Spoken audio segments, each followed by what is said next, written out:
Good morning, friends. Well, I'm sorry to say I have to issue another retraction on yesterday's comments about Canada. I have it on good authority from my Canadian friends that not all of Canada is in the Arctic Circle. So, as I understand it, they're only in the Arctic Circle 6 months out of the year. So, they have 6 months of darkness, 6 months of light. On the positive side, that gives you 6 months of evening and nightlife, which allows them to do a lot of beer drinking. And then the other 6 months, they're confined to day drinking.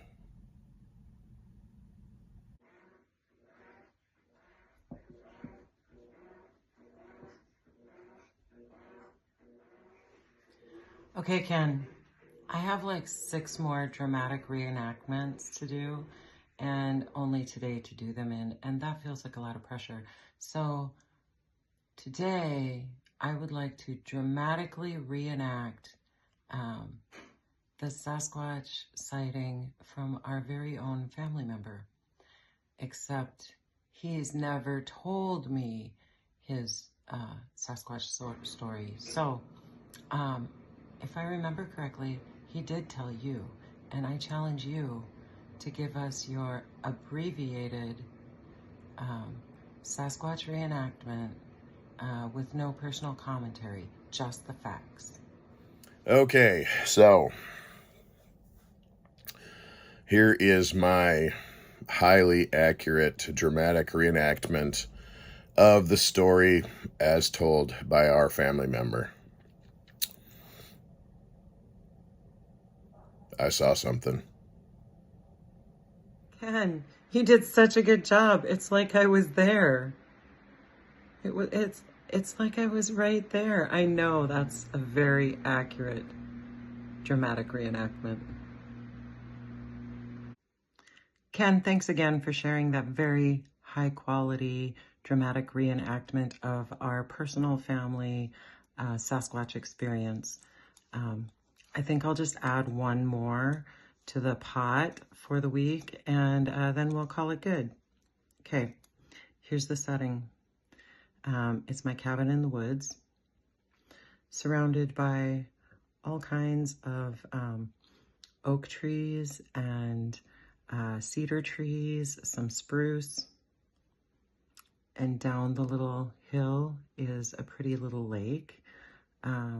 It's very isolated, very far out in the woods, and you can't hear any traffic, and you can see planes flying over, but it's not in the direct path of most of them. It is right around midnight, and I hear a noise. Oh, I'm a man. I'm a man today. I'm a very woodsy man. I'm wearing plaid, even though it's midnight. So it's around midnight, and I hear a noise in the backyard. And because I wear plaid, I'm very brave. And so I walk out the back door, and what do I see? I see a giant Sasquatch. A giant hairy Sasquatch with enormous feet in my backyard. And he's just tooling over to the clothesline, and I'm like, does he want to steal my socks? No, it can't be that. Sasquatch wouldn't want my socks. And so I promptly pee my pants, and then I watch a little bit more, but I back slowly into the porch area and watch through the window, and Sasquatch was not there to steal my socks. Sasquatch was there to closely inspect the engineering of a clothespin. He likes clothespins. And then he disappears. Just like that.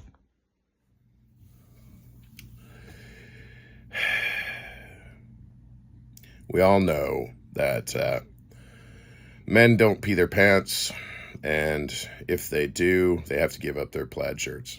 They have to give up their flannels.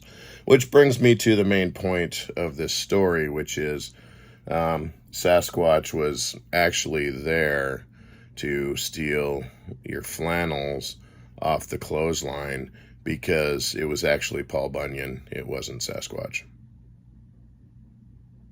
My daddy rolled his own smokes from Prince Albert in the can. My brothers tried it too, it made them feel just like a man. But when I tried so hard to light that humble roll your own, I gagged and coughed and sputtered and the smoke blew me back home. She wrote that. That was my song. It's also true.